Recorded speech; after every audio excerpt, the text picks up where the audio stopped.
Hello friends, स्वागत है आपका हमारे इस यूट्यूब चैनल जीएस भंडार विद कौशल में। आधुनिक भारत के इस श्रृंखला में हम लोग भारत के वायसराय का इतिहास पढ़ रहे थे।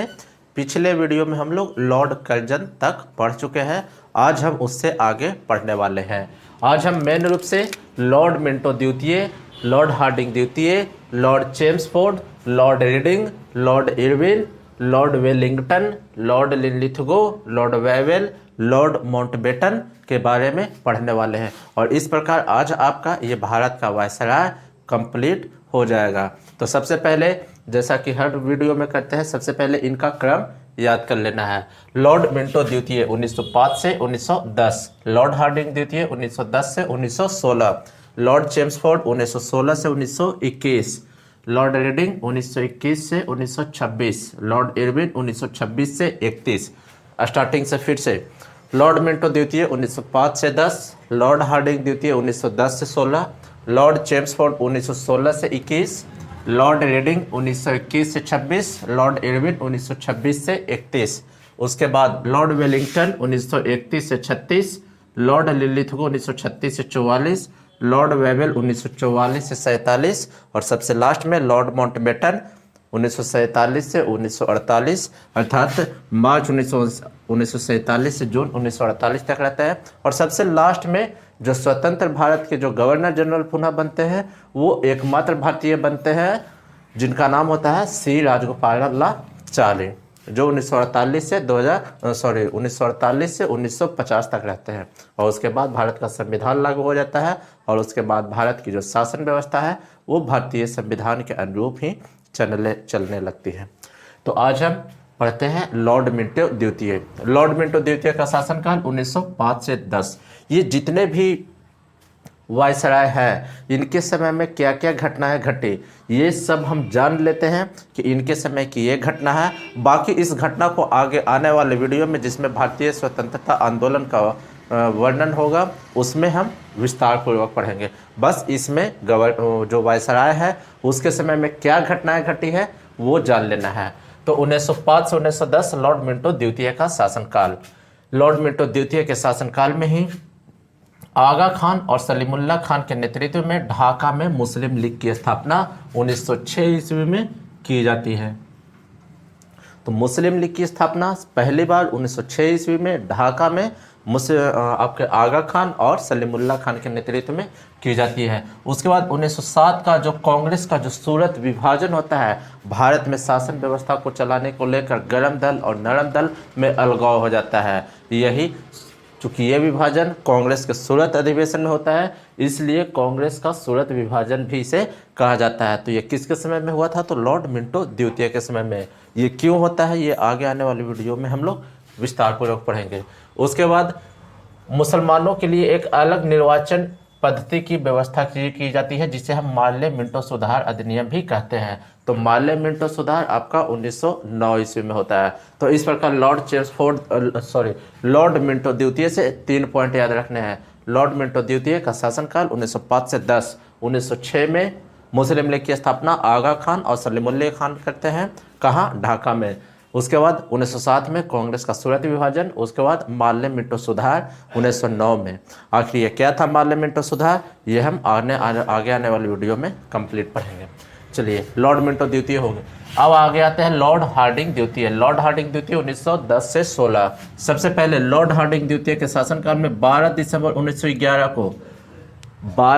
1911 को दिल्ली दरबार का आयोजन किया जाता है। याद कीजिए, दिल्ली दरबार टोटल 3 बार लगा था। एक बार लगा था आपका सबसे पहले 1877 में, उसके बाद लगा था 1903 में जो कर्जन के शासनकाल में लगा था, और अब लगा है कब? 1911 में। तो 12 दिसंबर 1911 को दिल्ली दरबार का आयोजन होता है। जो ब्रिटेन के राजा होते हैं जॉर्ज पंचम, वो भारत आते हैं। और भारत आने के बाद ये एक सांप्रदायिक घोषणा करते हैं। उस घोषणा में क्या था? जो बंगाल विभाजन जो 1905 में प्रभावी हुआ था लॉर्ड कर्जन के समय में, उस बंगाल विभाजन को ये रद्द कर देते हैं। और जो राजधानी पहले कलकत्ता थी, उस राजधानी को अब नई दिल्ली स्थानांतरित कर दिया जाता है। और इस प्रकार भारत की नई राजधानी नई दिल्ली 1912 ईस्वी में बन जाती है। तो लॉर्ड हार्डिंग द्वितीय से ये इंपॉर्टेंट पॉइंट याद रखना है कि 12 दिसंबर 1911 को दिल्ली दरबार का आयोजन किया जाता है। किसके समय में? तो लॉर्ड हार्डिंग द्वितीय के समय में। जॉर्ज, ब्रिटेन के राजा जॉर्ज पंचम भारत आते हैं और यहाँ से घोषणा करते हैं बंगाल विभाजन को रद्द कर दिया जाता है। राजधानी कलकत्ता से नई दिल्ली स्थानांतरित कर दी जाती है और 1912 ईस्वी में भारत की राजधानी नई दिल्ली बन जाती है। इसी प्रकार आगे 1912 की घटना है। 1912 ईस्वी में लॉर्ड हार्डिंग पर एक बम फेंक दिया जाता है और इस लॉर्ड हार्डिंग पर जो बम फेंका जाता है ये दिल्ली में फेंका जाता है, दिल्ली में। और इसके जो मेन नायक के रूप में आते हैं वो रास बिहारी बोस होते हैं और इनके कई साथी भी होते हैं। तो खुद रास बिहारी बोस तो फरार हो जाते हैं भारत से और जापान भाग जाते हैं, लेकिन जो उनके साथी होते हैं जिनमें मेन रूप से बाल मुकुंद और एक दो साथी थे, उन सबको फांसी दे दिया जाता है।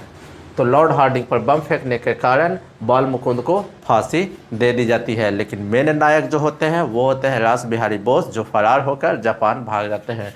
इसके बाद 1911 ईस्वी में बंगाल से बिहार को अलग करने की घोषणा की जाती है। क्योंकि उस टाइम का जो बंगाल था उसमें बिहार भी शामिल था, आपका उड़ीसा भी शामिल था, तो बिहार से बंगाल अलग हो जाता है 1911 ईस्वी में। और ये घोषणा होती है चूँकि 1911 ईस्वी में बंगाल से बिहार अलग करने की घोषणा की जाती है, लेकिन मेन रूप से 1 अप्रैल 1912 को बिहार अलग हो जाता है बंगाल से। लेकिन जब बिहार उस समय अलग होता है तो बिहार में उस समय उड़ीसा का क्षेत्र शामिल होता है और उड़ीसा जो है बाद में 1936 ईस्वी में जाके बिहार से उड़ीसा अलग हो जाता है। तो आपको ध्यान रखना है कि पहले जो बंगाल था उसमें बंगाल तो था ही, बिहार भी शामिल था, उड़ीसा भी शामिल था, लेकिन आगे जाके धीरे धीरे पहले 1911 में बंगाल से बिहार अलग होने की घोषणा होती है। फाइनली 1 अप्रैल 1912 को बिहार अलग हो जाता है और 1936 में बिहार से उड़ीसा अलग हो जाता है। बाद में धीरे धीरे और बढ़ जाता है, जैसे बिहार से झारखंड 2000 ईस्वी में अलग हो जाता है। तो काफ़ी ये सारे पॉइंट याद रखने हैं। उसके बाद लॉर्ड हार्डिंग द्वितीय के समय में 28 जुलाई 1914 को पहला विश्व युद्ध शुरू होता है। तो पहला विश्व युद्ध 1914 में शुरू हुआ था, तो किसके समय में हुआ था? तो लॉर्ड हार्डिंग द्वितीय के समय में। इन्हीं के समय में जो पत्रिका था एक बॉम्बे क्रॉनिकल, जिसको लिखा था फिरोज शाह मेहता ने, और एक प्रताप, जिसके संपादक थे गणेश शंकर विद्यार्थी। तो ये डायरेक्ट एग्जाम में आता है कि बताइए बॉम्बे क्रॉनिकल पत्रिका के रचनाकार या संपादक कौन थे? तो फिरोज शाह मेहता। प्रताप के तो गणेश शंकर विद्यार्थी। ये दोनों पत्रिका 1913 में लाया गया था। चलिए, उसके बाद 1916 ईस्वी में BHU अर्थात बनारस हिंदू यूनिवर्सिटी का जो कुलाधिपति जो नियुक्त होते हैं वो लॉर्ड हार्डिंग द्वितीय को नियुक्त किया जाता है। हालांकि बनारस हिंदू यूनिवर्सिटी की जो स्थापना करने वाले होते हैं वो होते हैं मदन मोहन मालवीय, और लेकिन इसके कुलाधिपति के रूप में कौन होते हैं? अर्थात जिसे चांसलर बोला जाता है, अर्थात पूरा जो आपका यूनिवर्सिटी होता है उसके हेड एक तरह से आप कह सकते हैं, वो होते हैं लॉर्ड हार्डिंग द्वितीय। तो लॉर्ड हार्डिंग द्वितीय से इतना पॉइंट आपको ध्यान रखना है। लॉर्ड हार्डिंग द्वितीय 12 दिसंबर 1911 को दिल्ली दरबार का आयोजन। जॉर्ज पंचम ब्रिटेन के जो राजा होते हैं भारत आते हैं, बंगाल विभाजन को रद्द करते हैं और कलकत्ता से राजधानी नई दिल्ली स्थानांतरित करने की घोषणा करते हैं। साथ ही 1912 ईस्वी 23 दिसंबर 1912 को लॉर्ड हार्डिंग पे बम फेंका जाता है, जिसके मेन नायक होते हैं रास बिहारी बोस, और इसके साथ ही बाल मुकुंद को फांसी हो जाती है। चूँकि रास बिहारी बोस जो होते हैं वो जापान फरार हो जाते हैं। 1911 में बंगाल से बिहार को अलग करने की घोषणा की जाती है और फाइनली 1 अप्रैल 1912 को बिहार अलग हो जाता है। उस समय बिहार में उड़ीसा भी शामिल होता है और बिहार से उड़ीसा जो है 1936 ईस्वी में अलग हो जाता है। 28 जुलाई 1914 को पहला विश्व युद्ध प्रारंभ होता है। बॉम्बे क्रॉनिकल को फिरोज शाह मेहता, प्रताप का प्रकाशन गणेश शंकर विद्यार्थी 1913 में करते हैं और 1916 में BHU के जो कुलाधिपति अर्थात जो चांसलर बनते हैं वो लॉर्ड हार्डिंग द्वितीय बनते हैं। तो लॉर्ड हार्डिंग द्वितीय से ये पॉइंट याद रखना है। आगे लॉर्ड चेम्सफोर्ड 1916 से 1921। लॉर्ड चेम्सफोर्ड के समय की क्या क्या घटनाएं इंपॉर्टेंट है? सबसे पहले 1916 में जो कांग्रेस का जो लखनऊ अधिवेशन होता है उसमें गर्म दल और नरम दल एक हो जाते हैं। तो 1907 वाले में कांग्रेस का जो गर्म दल और नरम दल होते हैं वो अलग अलग होते हैं, जिसमें जो आपके वायसराय थे वो लॉर्ड मिंटो द्वितीय होते हैं। लेकिन लॉर्ड चेम्सफोर्ड जो 1916 से 1921 इनका जो शासनकाल रहता है, तो 1916 ईस्वी में कांग्रेस का जो लखनऊ अधिवेशन होता है, इसमें कांग्रेस का गर्म दल और नरम दल एक हो जाते हैं। तो ये पॉइंट बस याद रखना है।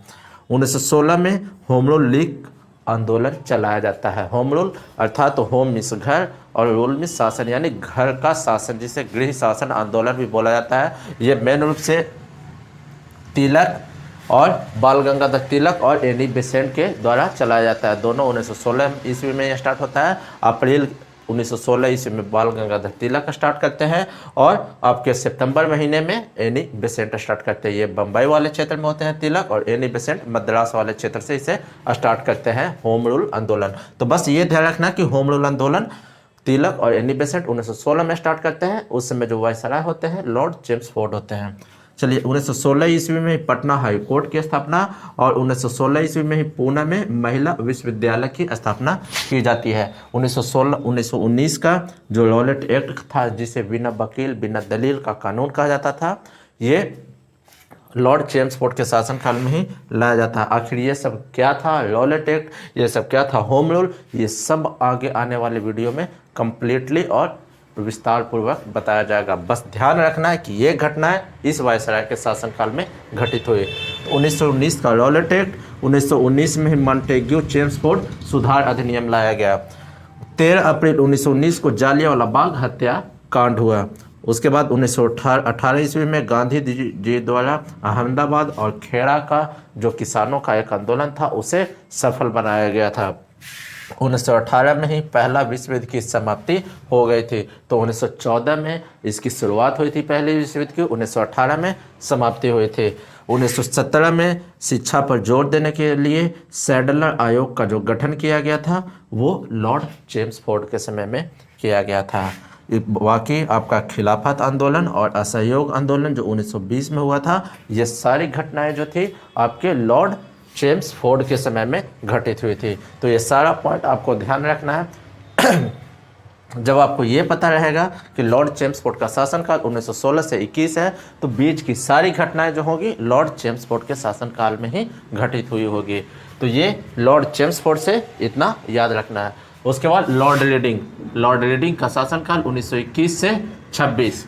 सबसे पहले लॉर्ड रीडिंग के शासनकाल में 5 फरवरी 1922 की घटना जो चौरी चौरा कांड के नाम से फेमस है, यूपी के गोरखपुर में चौरी चौरा नामक स्थान पे जब असहयोग आंदोलन चल रहा होता है गांधी जी के नेतृत्व में, जो कि बिल्कुल हिंसात्मक नहीं था, अहिंसा का पालन उसमें किया जा रहा था। लेकिन इस कांड में कुछ जो इनके समर्थक होते हैं वो चौरी चौरा नामक स्थान पे एक पुलिस स्टेशन को जला देते हैं, जिसमें कई पुलिसों की मृत्यु हो जाती है। इस घटना से हताहत होकर गांधी जी इस असहयोग आंदोलन को बंद कर देते हैं। तो यही घटना आपका चौरी चौरा कांड के नाम से फेमस है। तो 5 फरवरी 1922 को चौरी चौरा कांड हुआ था।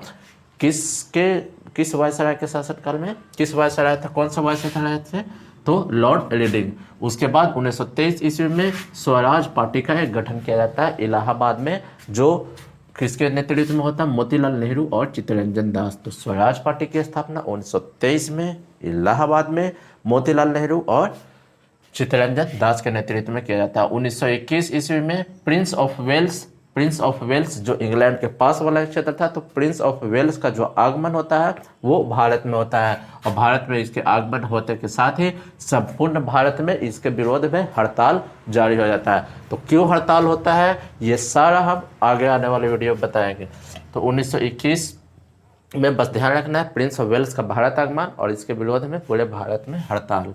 1921 में किसानों का एक विद्रोह होता है जिसे मोपला विद्रोह भी कहते हैं, और ये केरल वाले एरिया में होता है। 1921 में ही एम.एन. राय द्वारा भारतीय कम्युनिस्ट पार्टी का गठन किया जाता है। इसके बाद 1922 में इलाहाबाद में सिविल सेवा परीक्षा की शुरुआत होती है। भारत में पहली बार सिविल सेवा परीक्षा जो आयोजित होती है 1922 में इलाहाबाद में आयोजित होती है। इससे पहले जो परीक्षा होती थी लंदन में होती थी। विठल भाई पटेल जो होते हैं वो विधानमंडल के अध्यक्ष पहली बार बनते हैं। पूछता है क्वेश्चन कि बताइए कि भारत में जो वैसे पहले व्यक्ति कौन थे, पहले भारतीय व्यक्ति कौन थे जिन्हें विधानमंडल का अध्यक्ष बनाया गया था, तो विठल भाई पटेल थे। 1924 का जो कांग्रेस का एक अधिवेशन था जो बहुत फेमस है, बेलगांव अधिवेशन, जो कर्नाटक में पड़ता है, उसमें महात्मा गांधी ने एकमात्र बार भाग लिया था। 1925 ईस्वी में आरएसएस यानी कि राष्ट्रीय स्वयं सेवक संघ की स्थापना जो होती है वो नागपुर में होती है केशव बलिराम हेडगेवार के नेतृत्व में। और 1925 के 1925 के कानपुर अधिवेशन में ही जो कांग्रेस का कानपुर अधिवेशन था उसमें जो पहली भारतीय महिला जो अध्यक्ष बनती है उसका नाम होता है सरोजनी नायडू। तो ये जितना भी है ये किस वायसराय के समय में हो रहा है, तो लॉर्ड रीडिंग। तो क्वेश्चन आपसे यही पूछता है, ये तो ध्यान रखना ही है कि बताइए बेलगांव अधिवेशन कब हुआ, तो 1924 में किसने भाग लिया, तो महात्मा गांधी ने। कौन थे वायसराय, तो लॉर्ड रीडिंग। तो जब आपको ये घटना याद रहेगा, इसका टाइम पीरियड याद रहेगा, और लॉर्ड रीडिंग का जब टाइम पीरियड याद रहेगा कि 1921 से 26 तक ये हैं, तो आप आसानी से बना सकते हैं। तो लॉर्ड रीडिंग से ये सारा पॉइंट आपको ध्यान रखना है। चौरी चौरा और Swaraj party, prince of Wales, Moplah, Bharatiya Communist party, civil सेवा, विठल भाई पटेल, बेलगांव अधिवेशन, आरएसएस, कानपुर अधिवेशन, ये सारा आपको याद करना है, ध्यान रखना। ये सारे क्वेश्चन एग्जाम में पूछे जाते हैं, पूछे गए भी हैं। अगला आते हैं लॉर्ड इरविन 1926 से 31। 1926 से 31। अब देखिए 1927 में साइमन आयोग का गठन जो होता है वो लंदन में होता है। 1927 में साइमन आयोग का गठन जो होता है लंदन में होता है। इस आयोग का गठन क्यों किया जाता है, इससे पहले जो 1919 में जो एक अधिनियम आया था उस अधिनियम की जांच करने के लिए इस आयोग का गठन किया जाता है। तो 1927 में साइमन आयोग का गठन लंदन में होता है। 1928 में ये बम्बई पहुंचता है और बम्बई में पहुंचने के साथ ही इसका विरोध प्रदर्शन शुरू हो जाता है। साइमन कमीशन का विरोध प्रदर्शन इसलिए भी शुरू हो जाता है क्योंकि ये भारत का जांच करने के लिए आया था, लेकिन इसमें कोई भी भारतीय सदस्य शामिल नहीं होता है, इसलिए इसका विद्रोह चारों ओर शुरू हो जाता है। 1928 में ही एक बारदोली सत्याग्रह होता है। बारदोली सत्याग्रह जो होता है जिसके मेन नायक होते हैं सरदार वल्लभ भाई पटेल होते हैं। और सरदार वल्लभ भाई पटेल जो होते हैं ये मुख्यतः एक किसानों का आंदोलन था और ये आंदोलन लगभग सफल भी होता है। और इसी आंदोलन के सफल होने पर बारदोली की जो महिलाएं होती हैं इन्हें सरदार की उपाधि से सम्मानित करती हैं। 1929 में जो गरम दल के जो नेता थे जिसमें मेन रूप से भगत सिंह, बटुकेश्वर दत्त, ये सब जो आते थे, ये दिल्ली में असेंबली बम पर बम फेंकते हैं। दिल्ली में दिल्ली का जो असेंबली होता है वहाँ पे बम फेंकते हैं। ये बम जो फेंकते हैं वो उनका कहना होता है कि हम बाहरी सरकार को अपनी आवाज़ उन तक पहुंचाने के लिए ये बम फेंकते हैं और इस बम फेंकने से किसी को कोई हताहत नहीं होती है। तो बस ये ध्यान रखना है कि 1929 में दिल्ली असेंबली पर बम जो फेंका गया तो उस समय वायसराय कौन थे, तो लॉर्ड इरविन थे। बस यही ध्यान रखना। 1929 के कांग्रेस के लाहौर अधिवेशन में पूर्ण स्वराज का मांग किया गया था। 12 मार्च 1930, इसके बाद 12 मार्च 1930 से 6 अप्रैल 1930 को गांधी जी की दांडी यात्रा काफ़ी फेमस है। 12 मार्च 1930 से 6 अप्रैल 1930 तक दांडी यात्रा। और इसी दांडी यात्रा के सफल होते ही 1930 में सविनय अवज्ञा आंदोलन शुरू हो जाता है। तो सविनय अवज्ञा आंदोलन किसके समय में शुरू हुआ था, तो लॉर्ड इरविन के समय में। इसी प्रकार 5 मार्च 1931 को गांधी इरविन समझौता भी किया जाता है। तो क्या था ये गांधी इरविन समझौता, ये सब बस ध्यान रखना है कि गांधी इरविन समझौता 5 मार्च 1931 को लॉर्ड इरविन के समय में होता है। इसी के समय में 1930 ईस्वी में जो गोलमेज सम्मेलन होता है, पहला गोलमेज सम्मेलन होता है, वो होता है लॉर्ड इरविन के समय में। तो ये ध्यान रखना। और इसमें जो कांग्रेस होते हैं वो कांग्रेस के कोई भी प्रतिनिधि भाग नहीं लेते हैं। तो लॉर्ड इरविन से ये सारा पॉइंट आपको ध्यान रखना है। ये सारा का जितना भी है सारा का विस्तार पूर्वक हम लोग अध्ययन करेंगे। जब वो कंप्लीट हो जाएगा उसके बाद अगर इस वीडियो को एक बार और देख लीजिएगा और इससे रिलेटेड क्वेश्चन बनाइएगा तो आसानी से बनेगा। तो लॉर्ड इरविन से ये पॉइंट क्लियर है।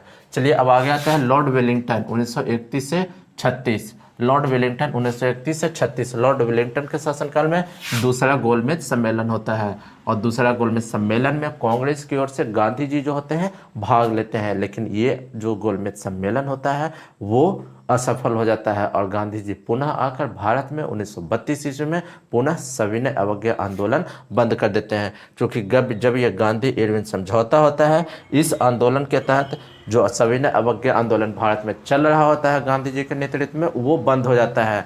जब ये दूसरे गोलमेज सम्मेलन में लंदन भाग लेने जाते हैं, लेकिन वहाँ कोई निष्कर्ष नहीं निकलता है। फाइनली ये जो गोलमेज सम्मेलन होता है वो असफल हो जाता है और गांधी जी पुनः सविनय अवज्ञा आंदोलन शुरू कर देते हैं। इसके बाद 16 अगस्त 1932 ईस्वी को जो वह ब्रिटेन के जो प्रधानमंत्री थे जिनका नाम था रैमजे मैकडोनाल्ड, उन्होंने एक सांप्रदायिक पंचायत की घोषणा करती है। ये सांप्रदायिक पंचायत क्या था? हिंदू और दलित को अलग अलग बांटने की प्रवृत्ति थी, और जब इसके बारे में महात्मा गांधी को पता चलता है तो वो आमरण अनशन पे बैठ जाते हैं। फाइनली जो होता है 24 सितंबर 1932 को, जिसे पूना पैक्ट भी बोला जाता है, पूना समझौता गांधी और अंबेडकर के बीच में होता है, और इसमें जो दलितों की जो संख्या होती है उसका जो सीटों का जो बंटवारा होता है, दलितों की सीटों की संख्या बढ़ा दिया जाता है। जो सीट पहले 71 होता है उसे बढ़ाकर 147 कर दिया जाता है। तो ये ध्यान में रखना है। तीसरा गोलमेज सम्मेलन लॉर्ड वेलिंगटन के समय में 1932 में होता है। इस प्रकार आपका टोटल 3 गोलमेज सम्मेलन हो जाता है, 1930, 1931, 1932। पहला, दूसरा, तीसरा। न पहला में कांग्रेस भाग लेते हैं न तीसरा में भाग लेते हैं, तो केवल दूसरे गोलमेज सम्मेलन में, वो भी गांधी जी। उसके बाद वेलिंगटन के समय में 1934 में बिहार में भयंकर भूकंप आता है। तो बिहार में भयंकर भूकंप कब आया था? तो 1934 में। और 1935 में भारत शासन अधिनियम जो है ये पास होता है। किसके समय में? तो वेलिंगटन के समय में। तो 1935 का जो भारत शासन अधिनियम है वो लॉर्ड वेलिंगटन के समय में पास होता है। साथ ही एक पॉइंट और है कि एक दरभंगा के राजा थे जिनका नाम था, दरभंगा के महाराजा थे जिनका नाम था कामेश्वर सिंह। इन्होंने एक अखबार निकाला था जिसका नाम था द इंडियन नेशनल, और इसका जो प्रकाशन होता था वो पटना से होता था। तो दरभंगा के महाराजा कामेश्वर सिंह ने अखबार निकाला द इंडियन नेशनल, और इसका जो प्रकाशन होता था वो पटना से होता था। तो ये ध्यान रखना है। तो लॉर्ड वेलिंगटन से ये पॉइंट इंपॉर्टेंट है। आगे आते हैं लॉर्ड लिनलिथगो 1936 से 44। 1935 का जो भारत शासन अधिनियम लाया था वो 1937 ईस्वी में लागू हो जाता है, और इसके लागू होने के साथ ही इसका 1937 ईस्वी में प्रांतीय चुनाव करवाए जाते हैं। तो टोटल 11 प्रांत होते हैं, और इस टोटल 11 प्रांत में से कांग्रेस जो है 8 प्रांत जीत जाती है। तो 1937 के प्रांतीय चुनाव में कांग्रेस 11 में से 8 प्रांत क्या होती है? तो जीत जाती है। लिथगो के समय में ही दूसरे विश्व युद्ध की शुरुआत होती है 1 सितंबर 1939 को। उसके बाद 1939 ईस्वी में ही फॉरवर्ड ब्लॉक की स्थापना सुभाष चंद्र बोस करते हैं। तो ये सब क्वेश्चन आपका डायरेक्ट एग्जाम में आता भी है, बस आपको वायसराय ध्यान में रखना है। 1939 में फॉरवर्ड ब्लॉक की स्थापना कौन किए? तो सुभाष चंद्र बोस। 1940 ईस्वी में जो मुस्लिम लीग का जो लाहौर अधिवेशन होता है उसमें सबसे पहली बार पाकिस्तान नामक एक नए राज्य की मांग की जाती है। तो 1940 के लाहौर अधिवेशन में मुस्लिम लीग पाकिस्तान की मांग सबसे पहली बार करते हैं। 1940 ईस्वी में ही गांधी जी जो है एक व्यक्तिगत सत्याग्रह आंदोलन चलाते हैं। तो व्यक्तिगत सत्याग्रह आंदोलन गांधी जी द्वारा चलाया गया था 1940 ईस्वी में, जिसमें पहले सत्याग्रही के रूप में आपके पंडित जवाहरलाल नेहरू आते हैं और दूसरे सत्याग्रही के रूप में विनोबा भावे आते हैं। 1942 ईस्वी में क्रिप्स मिशन भारत आता है। 1942 में भारत छोड़ो आंदोलन की शुरुआत, और 1943 में बंगाल में भयंकर अकाल पड़ता है। तो याद कीजिए, अगर इस 43 को उल्टा कर दीजिएगा तो 34 हो जाएगा। तो 1934 में बिहार में भयंकर अकाल, और 1943 में बंगाल में भयंकर अकाल पड़ता है। इसके बाद लॉर्ड वेबल 1944 से 1947। 1945 ईस्वी में लॉर्ड वेबल जो होते हैं शिमला में एक सम्मेलन करते हैं, और इस सम्मेलन को शिमला सम्मेलन अर्थात शिमला समझौता के नाम से भी जाना जाता है। तो 1945 का इस वेबल योजना को शिमला समझौता के नाम से भी जानते हैं। 1946 ईस्वी में आगे कैबिनेट मिशन का भारत आगमन होता है। ये कैबिनेट मिशन जो होता है मुख्यतः संविधान बनाने के लिए भारत में इसका निर्माण किया जाता है भारत में आते हैं। तो 1946 में कैबिनेट मिशन का आगमन भारत में।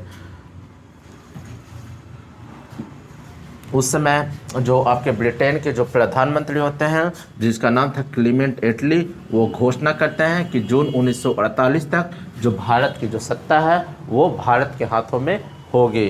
तो ब्रिटेन के प्रधानमंत्री जो क्लीमेंट एटली होते हैं उनकी घोषणा कि जून 1948 तक भारत क्या हो जाएगा, स्वतंत्र हो जाएगा। तो लॉर्ड वेवेल से ये सारा पॉइंट ध्यान रखना है कि 1945 में शिमला सम्मेलन कब हुआ, तो 1945 में कौन थे वायसराय, तो लॉर्ड वेवेल थे। कैबिनेट मिशन कब आया, तो 1946 में आया। कौन थे वायसराय, तो लॉर्ड वेवेल थे। बताइए भारत को जून 1948 से पहले स्वतंत्र कराने की घोषणा किसने किया, तो क्लीमेंट एटली ने किया। वायसराय कौन थे, तो लॉर्ड वेवेल थे। तो लॉर्ड वेवेल के बाद आते हैं लॉर्ड माउंटबेटन। लॉर्ड माउंटबेटन मार्च 1947 से जून 1948 तक रहते हैं। लॉर्ड माउंटबेटन एक योजना प्रस्तुत करते हैं जिसे लॉर्ड माउंटबेटन योजना भी कहा जाता है। ये माउंटबेटन योजना जो है 3 जून 1947 ईस्वी को इसकी घोषणा की जाती है और इसके बाद 4 जुलाई 1947 को जो क्लीमेंट एटली होते हैं वो भारतीय स्वतंत्रता विधेयक पेश करते हैं।